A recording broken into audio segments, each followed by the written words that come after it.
everybody. This is a progress report for this We did it. Wednesday, May 10th. Glad to be back with my good friend and fellow contributor and founder of this show, Mike Farley. Going way back. Just back from a nice week with his wife and family in Myrtle Beach, and he's charged up and ready to go. True. And I couldn't be more excited than to have one of my heroes, Arnie Arnesen, of joining us via Skype. I wish you could be with us personally, but Skype is perfectly okay, and it's been too long. It's been too long. 8 o'clock, so I have no choice. Yeah. This provides me with the way It's just wonderful to have you with us. I don't know if you've been on since we've upgraded the show, so it's now a YouTube and on Instagram and all of that. Great. Well, And we are very excited. And folks, I wanted to start off today. Arnie, you pitch in. I even brought a shot glass. It's got the Old Man of the Mountains logo on it.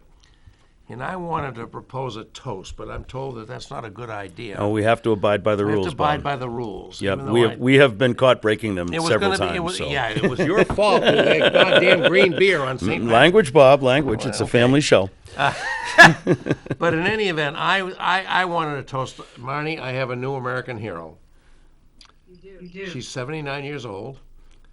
I think I know exactly who you're talking about. She's I think a very attractive 79-year-old woman, and she's got guts. She's got courage. She's kind of an Arnie in a way, and and her name is E. Jean Carroll. And I want to tell you what I'm so excited about this. Let's raise our glasses. We can't drink a toast in here because of rules, but let's at least Here we are. clink our glasses together, And these Bob. glasses have the Old Man of the Mountain. Here's And a my toast good to E. friend, Jean Carroll. Mike Farley. I just wanted to say, Arnie, and I want you to weigh in on this. For this woman to do what she did, to come forward, she is one of 26 women who have credibly alleged they were assaulted by the former President of the United States. The star. When you're a star for a million years, you can do that. You can do it. For good or for bad. And he confessed to doing this on the famous Access Hollywood, tape. He confessed to doing it. He boasted about it, and she said he In did his it. deposition? And he did it to her, and he didn't even show up for the trial. And I think this woman I have a daughter I love beyond all words. Mike has a daughter equally he loves, and both are accomplished and wonderful people. We have friends like you, Arnie. And, not to mention, we have sisters, and, for this woman to stand up and do what she did. And you know what I love about it? Trump can denounce this all he wants to as he arrives here in New Hampshire tonight, Mike. Tonight, yeah. It's your Just an alma hour from mater? now. Oh, my Yeah. God. Yeah, we got a video Had to on get that that later. in. Yeah. For Not proud of that.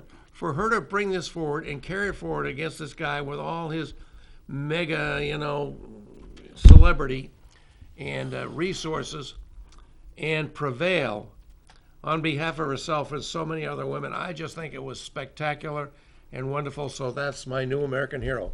Arnie, proceed. She's been consulting with women for a long time and giving them advice. Okay, that was what she did. And all of a sudden she realized she wasn't taking her own advice. So she was telling women, we have the Me Too movement, which really has liberated a lot of us to be able to start to tell our stories. But, as she says, I'm a woman of a certain age. Well, she's 79 and I'm 69. And I'm a woman of a certain age too. And I could relate to everything she said. Because you know what? All us women of a certain age, we can talk to you about inappropriate touch. We can probably even talk to you about rape. The problem is we couldn't do it back then because somehow it was shame on us. We had done something wrong. And so therefore we never told anyone. And Bob, I worked for a law firm in the Twin Cities in the 1970s. And I remember one of my managing partners sent me out with a client. And the client decided that I was going to be client entertainment. Okay, I wasn't there to do legal work. I was there to be an entertaining companion. And at one point, he flips me off on my back on the grass. And I'm looking up at him. And I said, you know what? You may be physically stronger than I am, but I am mentally quicker. And I was just so appalled. And I remember coming back to the office, storming into the managing partner's room and said, I am someone who works here. Never again will I be sent out as client entertainment. And if anyone in this office ends up in a situation like this, I'm reporting you to the cops. That was 1976. No kidding. But it was a conversation between me and the managing partner. I never told anyone else. I didn't share it with everyone in the office. But I'm telling you, I was like shaking like a leaf, and I'm thinking, as I'm listening to her, nobody screams, nobody does these things. You somehow thought that it was your fault. Like somehow That's what you were told to believe, right? It was your fault. Exactly, and it had nothing to do with me. As everyone says, it's a power trip. Arnie, can I jump in there about the fact about the crying out, the screaming? That was part of the defense cross-examination.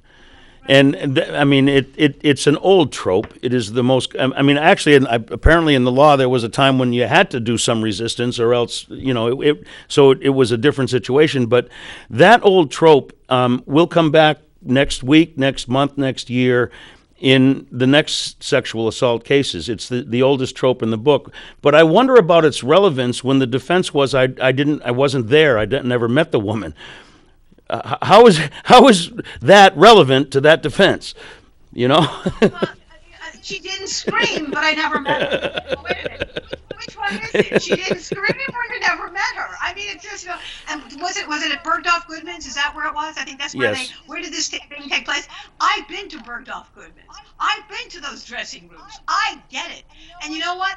I also know that when something like this happens, you shut down. You don't scream because you're terrified. And you don't know whether the scream will actually incite something even more brutal. Yeah. And so again, we have these fictions of what happens when you drown. We have these fictions of how you die. We have these fictions of how you're supposed to respond to a rape. Let me tell you, they are all fictions.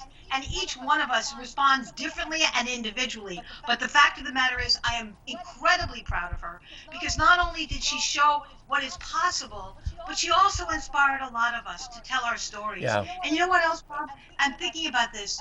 Ever since the Dobbs decision, all of a sudden, a lot of women I know are talking about their abortions.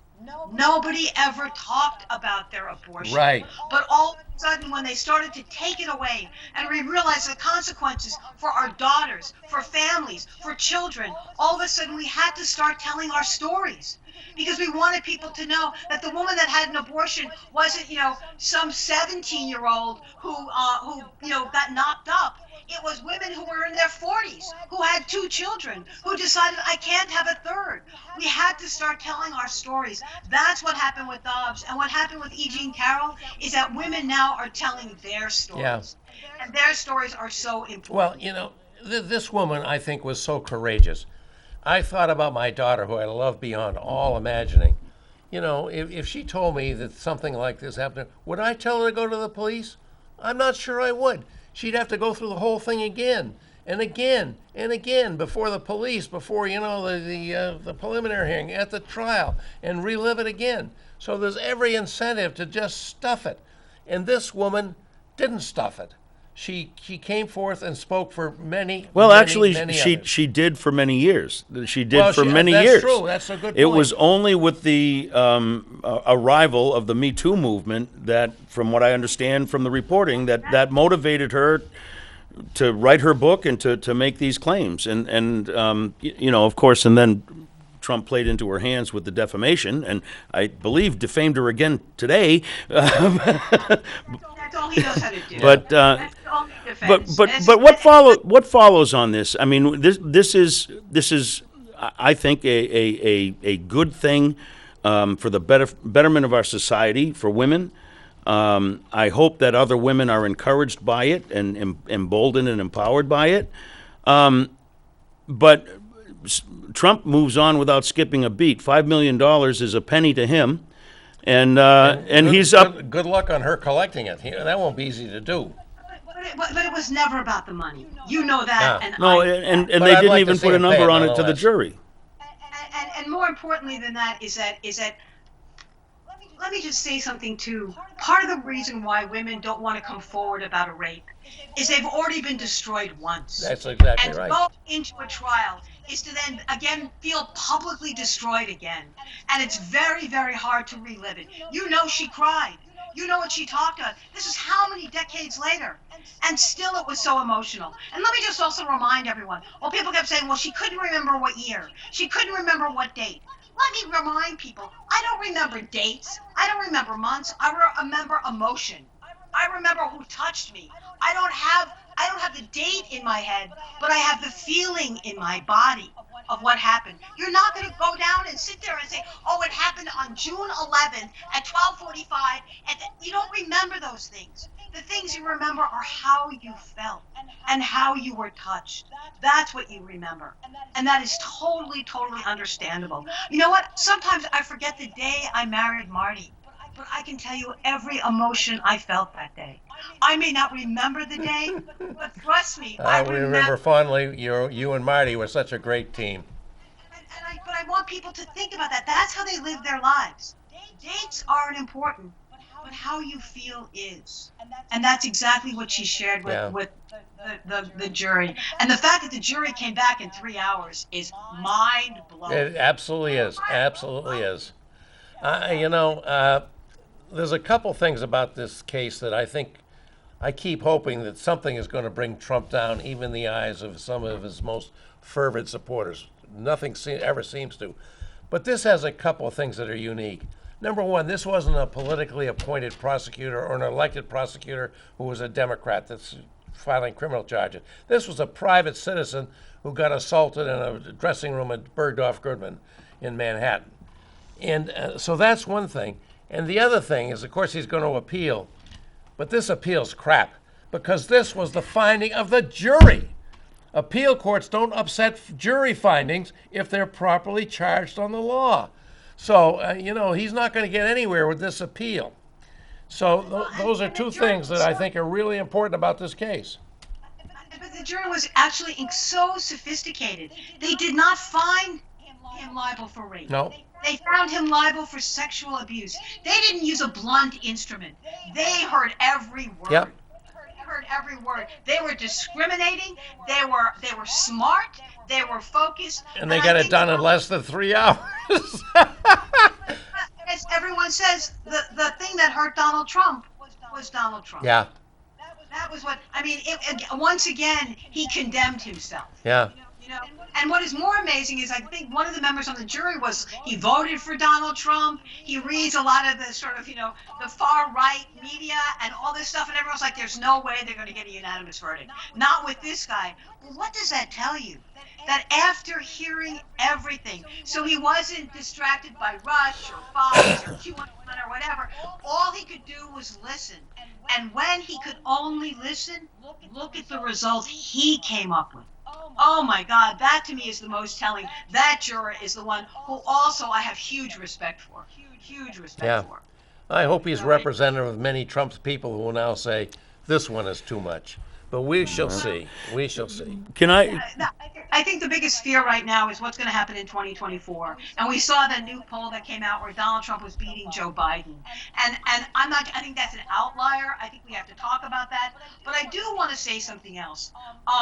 I think we have to deal with Joe Biden's age. Before we get there, Arnie, I want to pause you because I do have a video that I'd like to bring up. It's under a minute long, and we're talking. Before we get to Joe, I'd like to talk about Trump and what's happening right here in Manchester. And I'm very saddened to say it, my alma mater at St. Hayes.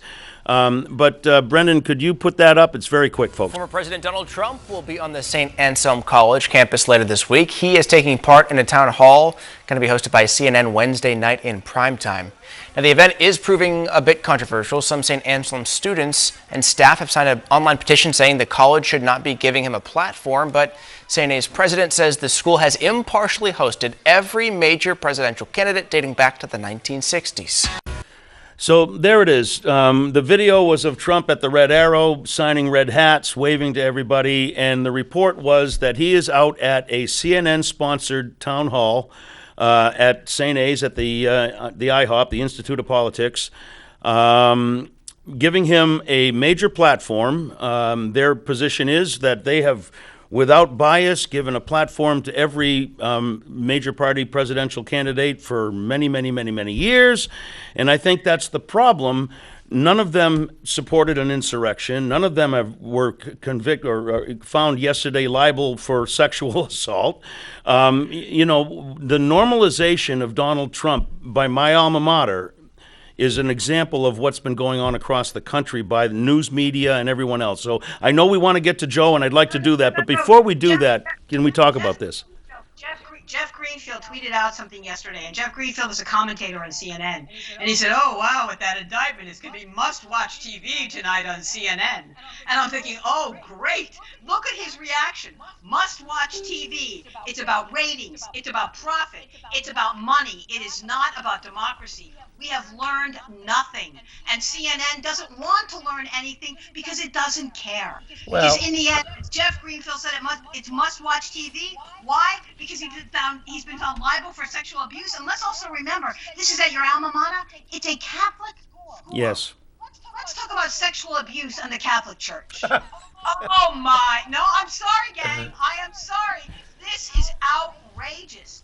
This is outrageous. So they have just opened their door to a sexual abuser, somebody who's under indictment, who did an insurrection, who's a pathological liar, who's been, to me, it's not only CNN, it's what St. A's agreed to do. I agree with you. CNN may be wrong, but St.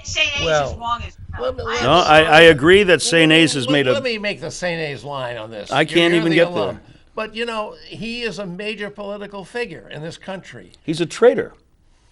Well, you can call him all the names you want. He's is under... a major political figure. St. A's has hosted political figures from left and right going back decades. They're a major That's force. their argument. Wait. I am sorry. That's their argument. This man is he's on an island of his own. We have never had a candidate who led an insurrection.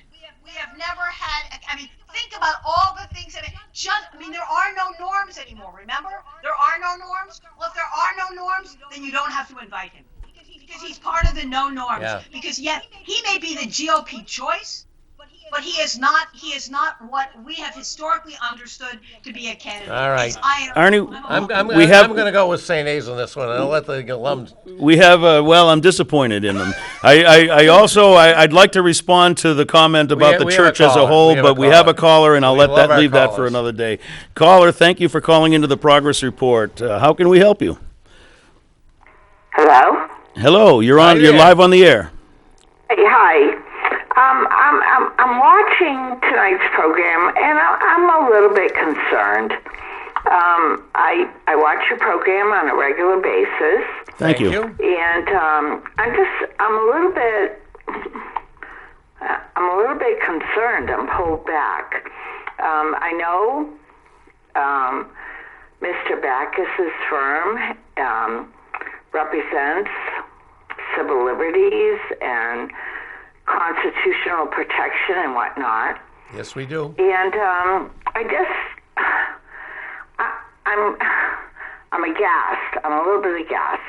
I'm aghast because I was a licensed private investigator for 15 years. I had a license. I worked in New Hampshire. I worked protecting criminals so that they would have a fair trial. Mm-hmm. And I'm looking at the smearing that's going on here. And I'm concerned because of what I was reading about this woman who accused Donald Trump. And please, rape is a horrific crime. It's a horrific crime. I give no license to anybody who has committed this crime against anyone. So I just want to make that very clear. But I was listening to her in an interview that she had with a CNN correspondent, and she was fantasizing about it. And she was talking about it in terms that were not terms that I would be talking about. as a woman if I was raped. So I appreciate what you're trying to bring to the table. I think our society needs to be protective of women, and we need to definitely, shut out this abuse of women. But I'm just a little concerned about where you're coming from. So I just want to say that I watch your show. I appreciate what you bring forward, but in this instance, this woman didn't know what day it happened. It didn't know what season it happened. It happened in a Manhattan department store, which was Manhattan department stores are never, quiet and nobody's there. I just think there's too many questions. So fair enough. I just want to say that. I thank you for your program, and I'm going to hang up. Well, we appreciate the call. And certainly the sentiment. We're glad you watch us, and we're glad you brought in that point of view. No, I understand the sentiment. From my perspective, up until the jury verdict, I think that there's room for debate. But when you have a unanimous jury verdict, I think that allows us to have the discussion that we're having, Arnie. There were 6 men and 3 women. Yeah. They were listening to the testimony. They heard all of it. We did not. Mm-hmm. Okay? Let's just remember that. Well, let's not forget they did not hear from Donald Trump. He declined to attend the trial. Well, that's why they do depositions. They did see his video deposition. Okay? And again, that I believe in a jury of our peers. I believe in it. I've served on 2 juries. And let me I thought it was one of the most remarkable experiences of my life, serving on a jury. And I remember that one of the cases I served on the jury, it was about a gun. All right? And I don't know anything about guns. I've never loaded one. I've never held one. But there was an NRA member on our jury. He taught us about this gun. And so in the end, we ended up deciding something based on his knowledge, because he was the most sophisticated when it came to this issue. That's what a jury of your peers is about. It's about people from many walks of life coming to the table, looking to produce justice, bringing their experiences with them. And look what this jury did, everyone, in 3 hours. Not only did they find defamation, but they found sexual abuse. That's what they found. And I understand you may have questions. They did not. But they did not find the charge of rape was sustained. Going back to our caller. It is really, and let me just also say something. I was thinking about this when Trump said, "She is not my type." All right, remember that? Oh, yeah. And I wrote, so Trump, she is not my type, but an indicted, lying, racist, insurrectionist, sexist crook is the GOP type. It's all about power. All right. So let's talk about type. All right. And so I am going to talk about it because I am going to condemn the GOP, and that is no matter what happened with E. Jean Carroll, you have to ask Republicans, how is it possible that you are embracing someone who is an indicted, lying, racist, insurrectionist, sexist crook? How is that someone that you want to offer up as a leader of America? That to me is just, it's a crime. And Arnie, to me, that's the greatest question I have about our public life today.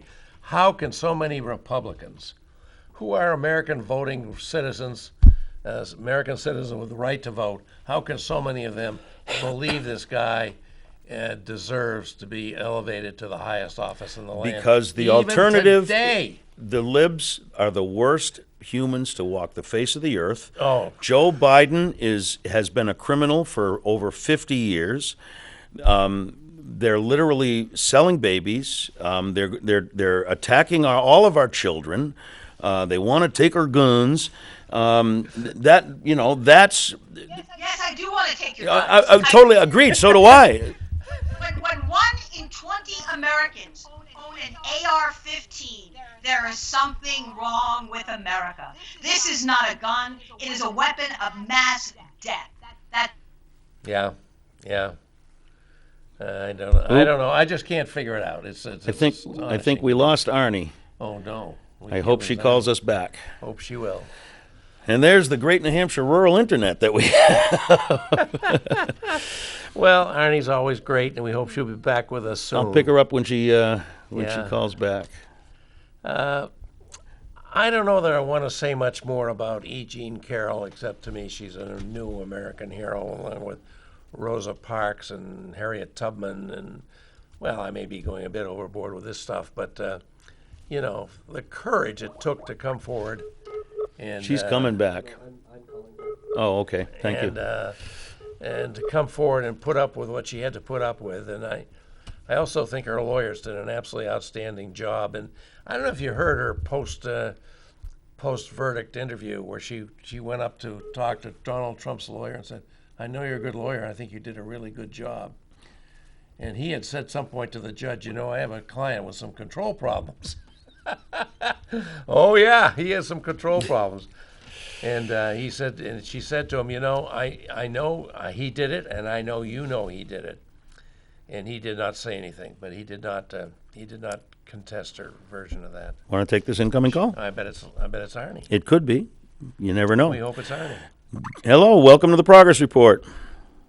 Hello, this is Bob. Hey, Bob, how are I you? got some bad news for you. What's Okay. wrong? I hope you guys have taken your vitamins, and so is Arnie, because I believe that Trump's going to be president of the United States in 2024. Oh, I thought I'd give you that for a... Bob, you're saying what I have not wanted to say, Bob. You're saying what I have not wanted to say. Why do you believe that's going to be true, Bob?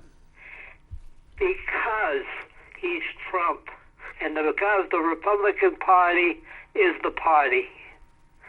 And the way the country is going, Trump's going to be president again, unless something happens to him. Either he goes to jail or he's killed.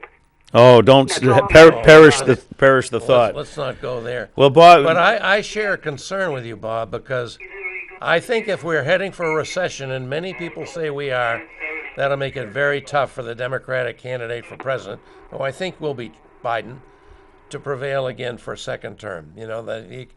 As Bill Clinton said way back when, well, we lost him, it's but all about, it's the boy, economy. Bob stupid. just pulled the pin and threw that hand grenade over the wall. But I'm telling you, I think that there are a lot of Democrats that are concerned about that. I think there are. And I think a lot of Americans are concerned about it. Anyway, we're trying to get Arnie back because we were just about to talk about that. She had mentioned Joe Biden's age, and she's not online. There must be something wrong with her internet connection. okay. So it's just you and me, Bob. Where are we going to go from here? I would like to talk a little bit, kind of tying in the phone call from Bob with what's going on up at St. A's right now, where they are legitimizing this guy, treating him like a legitimate candidate. He is running. You've probably gotten the DeSantis mailers. I've gotten, I think, 5 of them, maybe 6. Yeah. We've seen the Trump ads against DeSantis, talking about him trying to cut Medicare and Social Security as a congressman, and Trump going to bat for that, which places Trump at odds with the Republican House, who I understand are including that in part of their hostage letter on the debt ceiling. So there's a fragmenting going on here, and it's going to be hard to tell the players without a scorecard, I think. And I'm not so sure who's going to prevail, but the biggest argument I heard from Bob was because he's Trump, because he, unlike the Democrats, and I've complained about this my whole life, he'll fight for what he wants. He will not cave. He will not negotiate with hostage takers. He will fight, and he will win. And I think that's the only way for the Democratic Party to hope to survive this next election cycle. Well, And we've got Joe Biden still saying, I'm going to work with the other side. They don't want to work with you, Joe. No, you're not. You may wish you will, but they're not going to work with you. Joe Biden doesn't get the credit he deserves because he did work with the other side to the extent that he got some major pieces of legislation passed that I don't think anybody else could have done. That was, Inflation Reduction correct Act, me the if I'm stimulus wrong, act. that was before the House was Republican. Am I wrong? No, but it was when, Okay. when he needed to get things through the Senate, which requires He a 60 negotiated vote. with Joe Manchin. Yeah, He's a great negotiator with Democrats. yeah. He has That- not successfully that didn't work. negotiated with a Republican since Well, he's come he into has office. to some extent, to a greater extent than anybody else could Enlighten have, in me. my opinion. Enlighten me. Well, these passing these bills on They were all Democratic. No. He got 17 Republican votes on either the Inflation Reduction Act or the stimulus. One of them. He got 17 votes because there was a lot of pork for those senatorial districts, those states that those senators represented. So he did All that. right, we'll give him that win. I guess that is accurate. Oh, looks like we may have Arnie coming in.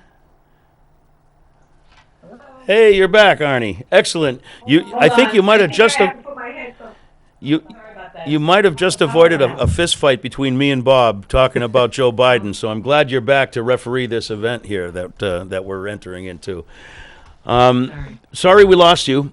But we're glad that you came back. At this point, we've kind of moved on. We had a call from Bob, a fellow named Bob, who made it very clear Trump's going to win the next election because he's Trump and the Republicans are the party, and that they're going to win this election. And you want to know something? I've been whistling past that graveyard for a long time, and I have concerns about what the Democratic Party is going to do in this next election. And I think you were talking about it. You went right to the soft spot, right to the age question.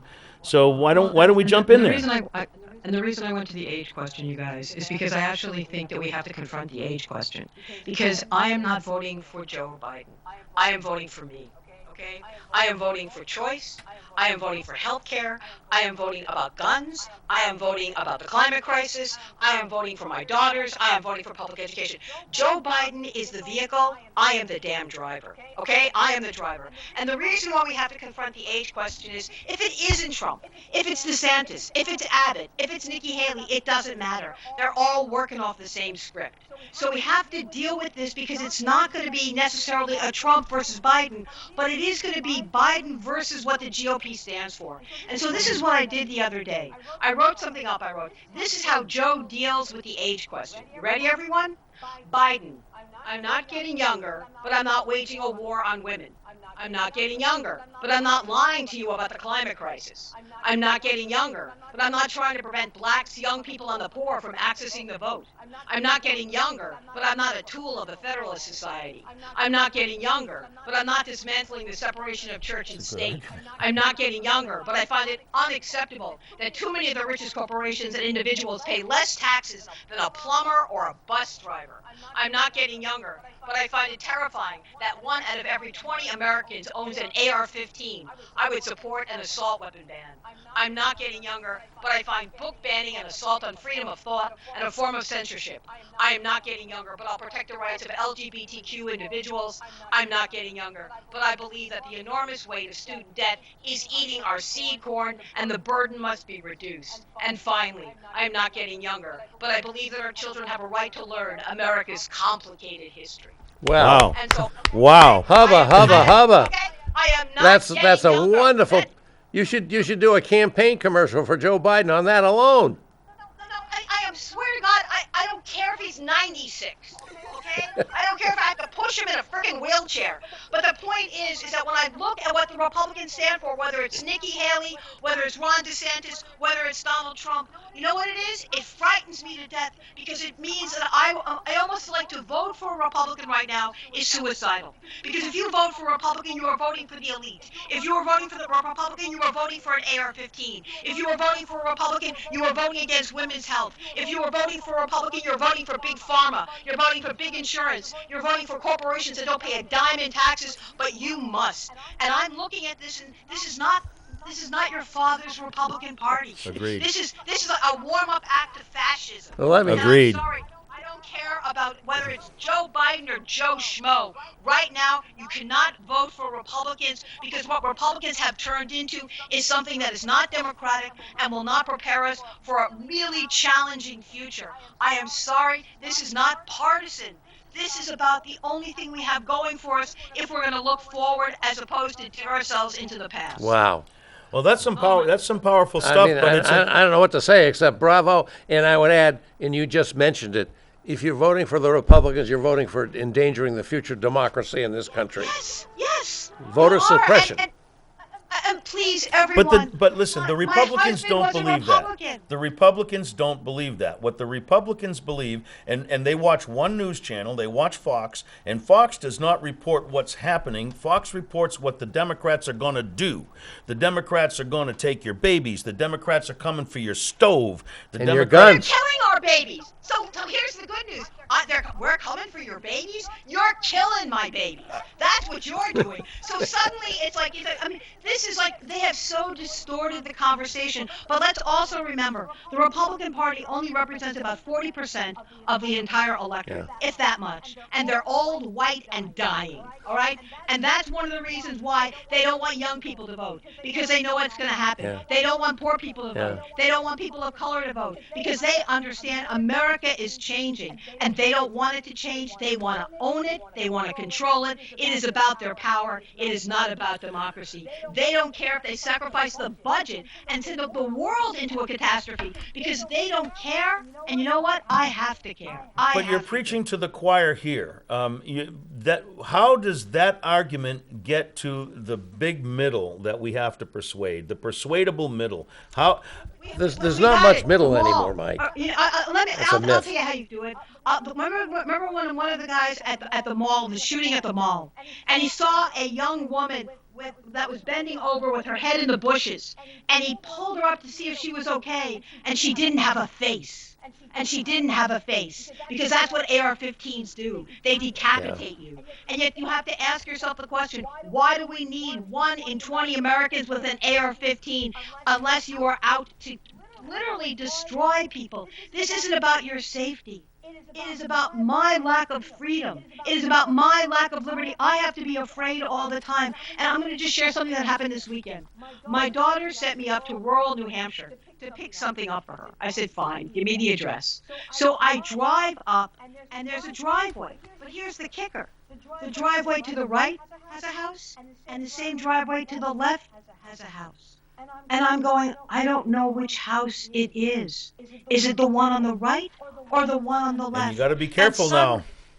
Exactly, and suddenly I am terrified if I pick the wrong house, because the person may think that somehow I'm out to hurt them.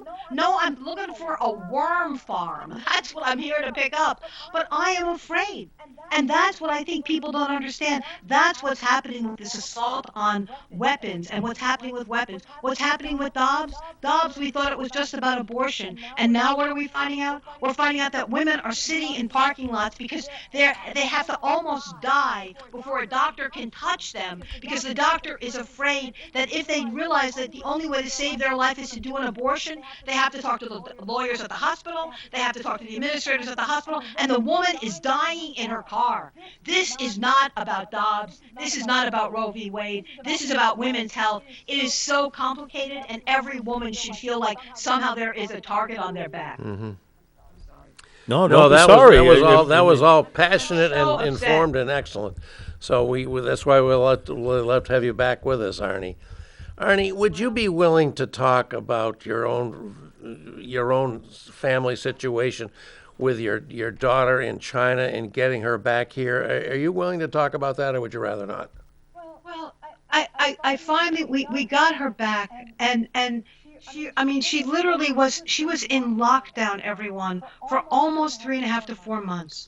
And what This is people in don't understand Shanghai, about- right? This is in Shanghai, and it was so bad that they would put tape over the doors so people couldn't leave. Because if you opened your door, the tape would be slit. And so then the people that were monitoring the apartment house would know that you had tried to leave. And then where did you get your food? You would have to wait for the government to deliver food to you. And I'll never forget my daughter telling me sometime in the early winter, she said, Mom, we just got a food delivery from the government. She said it was 5 kilos of salt and sauces. She says, sauces? For what food? For what food? So by the time she left Shanghai, she was suffering from PTSD, everyone. She was so terrified. But let me tell you something else. She has not been an adult in America. She left when she was young. She's lived all over the world. She's lived in Sweden and Norway and Japan and South Africa. She has lived everywhere, including China. So now she has arrived in the United States with a young baby, 2 dogs, and 2 cats. She doesn't have a license for America. She's a license to teach anywhere else in the world but here. But you know what she said to me? How do people live here? You have no safety net here. How do you afford health care here? How do you afford a place to live here? She is appalled at how people have to struggle and survive here. She said nowhere else on the world where she has lived has she seen anything that has made her feel so vulnerable. She was terrified in China, but she is horrified by the fact that we are not here to help people get on their feet and help people succeed. That's what I think absolutely shocked her. And she had no idea. She had never been an adult here, and now she is. And she said, "Oh God, Mom, they need to experience the world and realize how vulnerable they are in America." But Arnie, you talk to any Republican about health care, the social safety net, and any of these things, unemployment, and they're like, well, our system's the best. So I mean, how do you beat that argument? Ours is the best, so the others must not be. Okay, so ours is the best. So we spend more money than any other country in the world when it comes to healthcare. And look at what happened during the pandemic. We had the highest percentage of people who died as a result of the pandemic because we don't have health care. Okay? One of the reasons why we're talking about remanufacturing is we don't make things in America anymore. Let's be honest. We realized that during the pandemic. All of a sudden, we didn't make masks. All of a sudden, we couldn't access things because we stopped making things in America. Take a look at the life expectancy. It is now plummeting in America. Take a look at medical debt. People even have insurance and they suddenly realize, oh my God, the insurance wasn't enough. 80-20? Well, the 20% of $1 million fee for something that happens to you is something you can't afford. Look at student debt. Student debt exceeds every other debt. You're like an indentured servant. I refer to student debt as the like it's a dowry, but it's the reverse dowry because instead of it helping you, it is basically limiting your options. We have no idea how the rest of the world lives, so we are willing to be as insecure and financially burdened as possible. Not the 1%, but the rest of us. We have a caller, Arnie. We're gonna go over to our caller. You do attract callers for us. Thank you. Thank you, caller. We are on the progress report. Hello. You know what Donald Trump did about the influx of migrants? He closed the border, and he separated the children from the families. That's how he stopped them from coming into the country. We wouldn't have the mess that we have today if it wasn't for Donald Trump stopping the people from coming in here illegally across our borders. I'm the same caller that called before. So I just want to make that clear. Fair enough. We have to Thanks talk for the about call. immigration. We have to talk about Yeah, immigration. Arnie, jump on, riff off of that. God. And the reason why we have to talk about immigration is that we have to deal with the fact that we don't have an immigration policy in the United States. We have an aging demographic. We don't have enough people to work here. We definitely need it. But what do? Here's our answer to not allowing people into immigration. We are now embracing child labor. Yeah. That is our answer Good to point. immigration. We are now letting 13 and 14-year-olds work in meat factories, work at bars, work at things where they are vulnerable and dangerous. That is our answer. We are so afraid of the other that we are willing to sacrifice our children, and we are seeing a return to child labor. That is exactly why we're doing it. Why do you think they're doing it in Louisiana? Because they don't have enough warm bodies? So they said, not a problem. We'll grab the next 13-year-old. That's their answer. Yeah. Well, I am sorry. If it's an adult that should be doing the work, then we need more adults. Start figuring out an immigration policy that makes sense. Well, but now you're asking for the moon, Arnie. We have That's seen not the moon. They can't. But again, if we're trying to talk between the two parties, we have what Arnie's saying, and just as an example, we have Bob, the other caller. I think it was Bob. You guys are miles apart. How are those two sides going to come to any kind of a reasonable conclusion? So isn't it interesting? I've told you this story before. After Katrina, all right, I went down to do some rebuilding after Katrina, and I'm in New Orleans. And what was so shocking to me was that I didn't see very many black people, but I saw a lot of Hispanic people. And I'm like, oh my God, everybody was talking Spanish. And that was because they were winking and nodding, and they were bringing a lot of undocumented immigrants in to rebuild New Orleans. And they were selling T-shirts in downtown New Orleans. And you know what the T-shirt said? FEMA. You know what it stood for? Find every Mexican available. That's what it stood for. So isn't it interesting? When Donald Trump needs people to work at his hotels, guess what? It's an undocumented immigrant. When you need to have someone rebuild your roof, it's an undocumented immigrant. When you need someone to pick your corn, it's an undocumented immigrant. But then we go in denial and say we don't want them coming across the border. Well, that's a load of crap. Because in fact we wink and nod and we embrace them when we need them and then we throw them away. Well, I'm sorry, we need a rational policy, because a rational policy will be great success for America, for all Americans. Yeah. You know, What would that look like, though? What would that look like, Arnie? Would there be nationality quotas? Would we have a higher number admitted? I understand people say go get in line, but there's no line. There's no line. I get that. There's no line. So what we're trying to do is create the line that people can get in. Create a system where we can welcome immigrants on a rational basis. Not everybody. We have no basis now. Exactly. Okay. Exactly. And the problem Anything is, you would say, be better. how do we do it? Well, do something. Because right now, because we have no policy, that's why they come flooding in, because they don't even know what the policy is, because we don't know what the policy is. Well, you know, we haven't done anything since Ronald Reagan, I think it was the last time we dealt with the immigration policy. That makes no sense, especially given the aging demographic. Yep. And I am so appalled at this. I have a student who just graduated from UNH Law. She's Pakistani. She graduated basically at the top of her class. She got a fabulous job. But guess what? It's a lottery for her to stay. It is a lottery. She didn't win the lottery to stay. All right? So here we trained her. Here she's brilliant. Here she knows more than almost everyone in the law firm. And what do we have to say to her? You have to leave because you didn't win the lottery. Well, you know what? We need to do something other than that. And we aren't. And I just think putting your head in the sand is not solving a problem. It's not going to be perfect. It is never going to be perfect. But you know what we have now? What we have now is failure. Yeah. And I'm sorry, that's just not acceptable. We got a lot of failure in this country, although it's a country I'm proud to be part of and always want to be part of, but we got a lot of failure. I know that I saw the statistics that last year in New Hampshire, all of our 10 counties, except Hillsborough County, just barely, deaths exceeded births.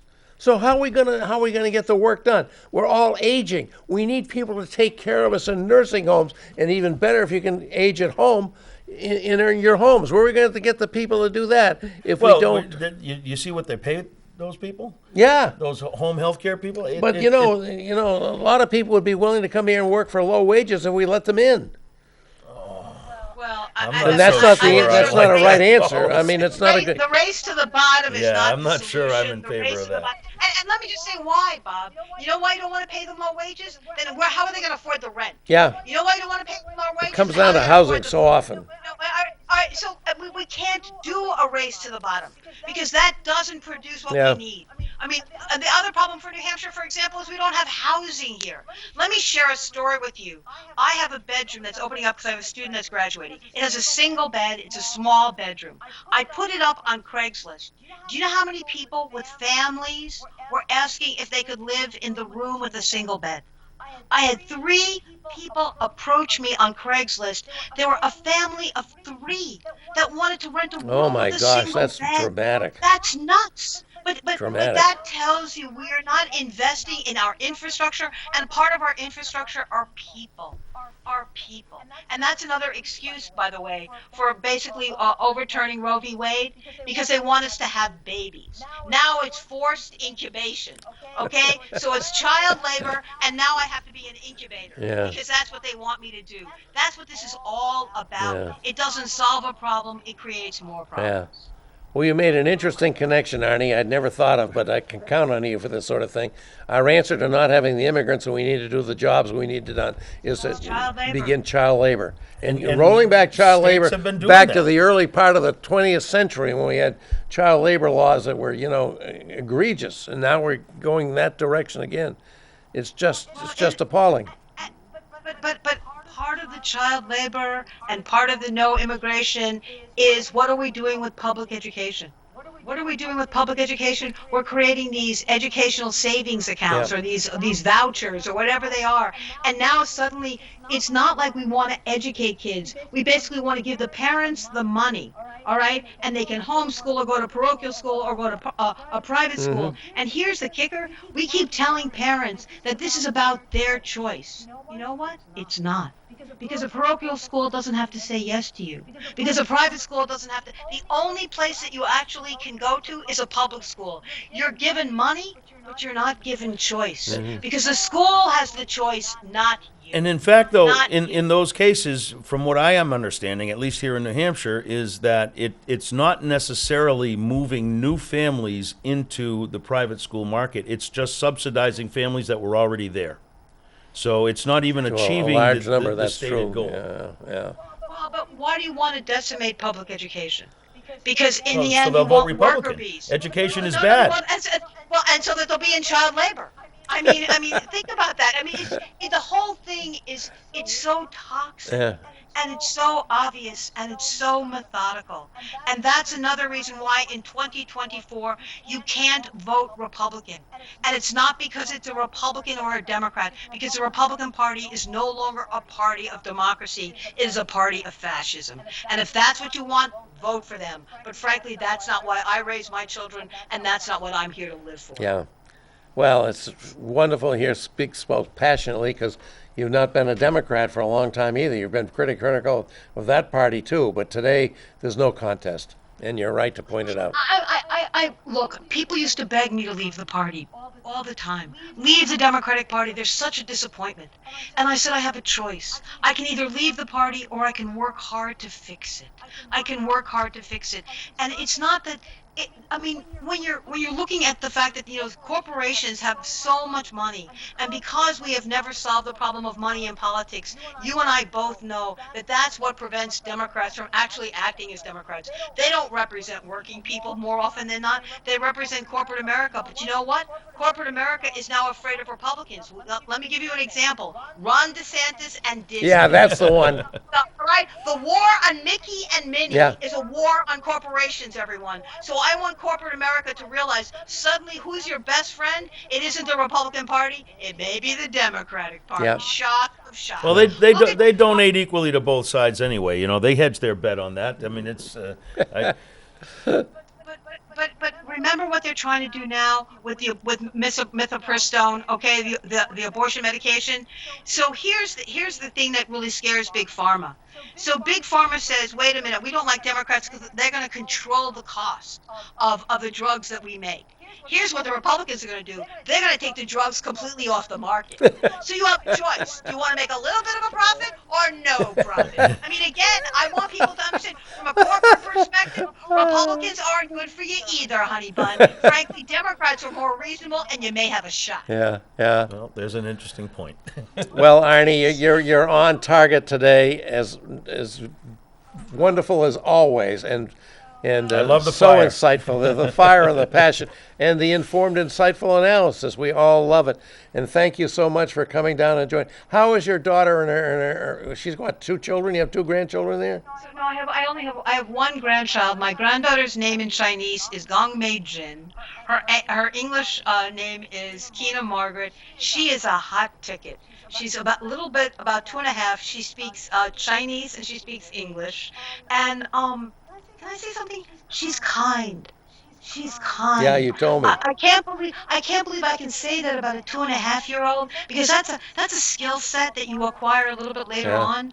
But she is a kind child, and by that alone, I am blown away. Yeah. And I'm just grateful that I get to hold her and smell her and change her and play with her. Yeah. That was something I couldn't do for the first 2 years of her life. My son, who lives in London, is married to a Chinese lady from Hong Kong, who'll be coming this summer. I would hope we might be able to get together.